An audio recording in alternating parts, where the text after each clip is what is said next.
আমরা পোস্টার ব্যবহার বাদ দেওয়ার ব্যাপারে সম্মত হয়েছি। প্রথমত হচ্ছে গুরুতর অপরাধের ক্ষেত্রে আরপিওর ধারা ৯১ যেটা আছে প্রার্থিতা বাতিল করার, এটা ইতোপূর্বে আচরণবিধিতে ছিল না, সন্নিবেশিত ছিল না, এটাকে সন্নিবেশ করা হচ্ছে। দ্বিতীয়ত হচ্ছে বিল বোর্ডের ব্যবহার অতীতে ছিল না, এটাকে ইন করা হচ্ছে। পোস্টার ব্যবহার বাদ করার ব্যাপারে যেটা একটা সংস্কার কমিশনেরও একটা প্রস্তাব ছিল, আমরাও একমত হয়েছি, আমরা পোস্টার ব্যবহার বাদ দেওয়ার ব্যাপারে সম্মত হয়েছি। ব্যানার, ফেস্টুন, প্রতিদ্বন্দ্বী প্রার্থী ইত্যাদিগুলোকে নতুনভাবে সংজ্ঞায়িত করা হয়েছে। সরকারি সুবিধাভোগী অতি গুরুত্বপূর্ণ ব্যক্তি হিসেবে যারা বিবেচিত হন সেখানে উপদেষ্টা মণ্ডলীর সদস্যদেরকেও যোগ করা হয়েছে। বিভিন্ন সরকারি ফ্যাসিলিটির ব্যবহার যেমন সার্কিট হাউস, ডাক বাংলো, রেস্ট হাউস এটার উপরে কিছু বিধিনিষেধ দেওয়া হয়েছে। আমাদের পরিবেশ বিষয়ে বিশেষভাবে আলোচনা করা হয়েছে যে প্রচারণায় পরিবেশ বান্ধব সামগ্রীর ব্যবহারের ব্যাপারে জোর দেওয়া হয়েছে। ভোটার স্লিপ ইন্ট্রোডিউস করার ব্যাপারে একটি সিদ্ধান্ত হয়েছে।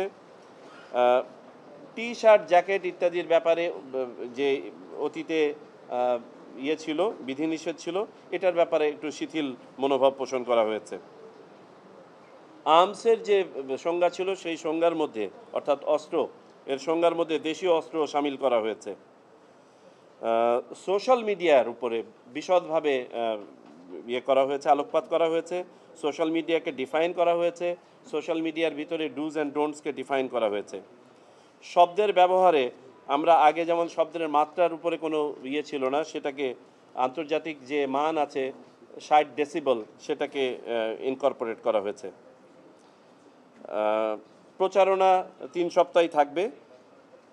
শিক্ষা প্রতিষ্ঠানে যে সকল প্রার্থী সভাপতি বা সদস্য হিসেবে পরিচালনা পর্ষদে থাকবেন বা মনোনীত হয়েছেন, সিদ্ধান্ত হয়েছে যে তাদেরকে এই প্রার্থিতা চূড়ান্ত হওয়ার পরে সেখান থেকে পদত্যাগ করতে হবে।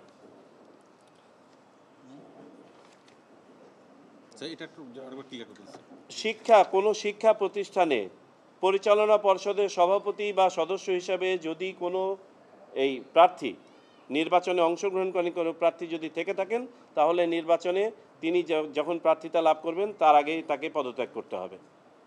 কারণ এইসব শিক্ষা প্রতিষ্ঠানের শিক্ষকরাই প্রিজাইডিং অফিসার, পোলিং অফিসার হিসাবে ব্যবহৃত হয়ে থাকেন এবং এটা সংস্কার কমিশনেরও একটা সুপারিশের মধ্যে ছিল।